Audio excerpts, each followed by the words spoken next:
What if we could review impact and transactional fees on a regional basis? And I was amazed at the quality of homes that you could get in Texas for the price.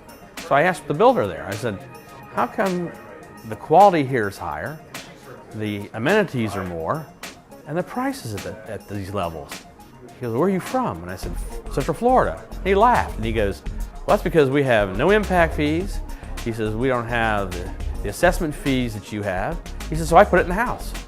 I will tell you though that we are looking at, as opposed to a transportation impact fee, looking at a mobility fee.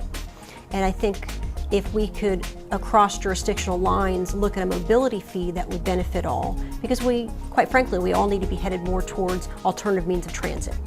Impact fees work great when the prices keep going up, but when we go into a downturn in the cyclical, real estate cyclical environment, it doesn't work so good. Going back 10, 15 years ago, the state mandated the local governments have the infrastructure capacity, so the impact fees was a primary means to pay for that.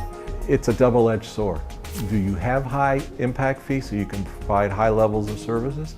Do you lower impact fees and then you don't have the services that your community really deserves and needs? The impact fees, to me,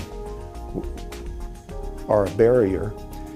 They're an excuse to get somebody else to pay for funding that is, in my opinion, the lack of planning for our future when regular tax dollars could have paid for those things. We're doing work right now in the north end of Osceola County, just south of Medical City. And it was very difficult for us to project and compete with our builders in the Orange County side of the county line, where they had a different price structure and a different impact fee structure. However, where it really shows some significant impact is on the commercial sector. And when you're looking at a couple of $100,000 of impact fees, it can be the difference in whether you're going to bring that business to an area or not. And so while an impact fee may be a big deal, that connection fee for a small business, drive-through sandwich shop or something, maybe $60,000 for a connection fee to water.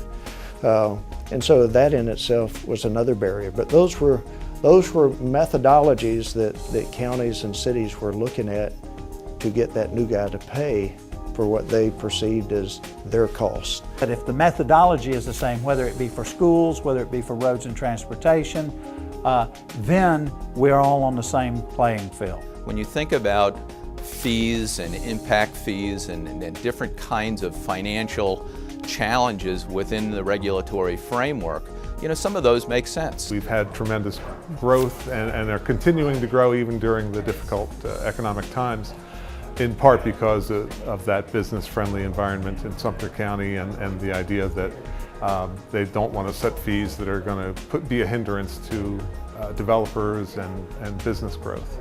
Do I think that lowering them will help? Yeah, I think it will help, but I think it's one piece of a huge puzzle that needs to come together.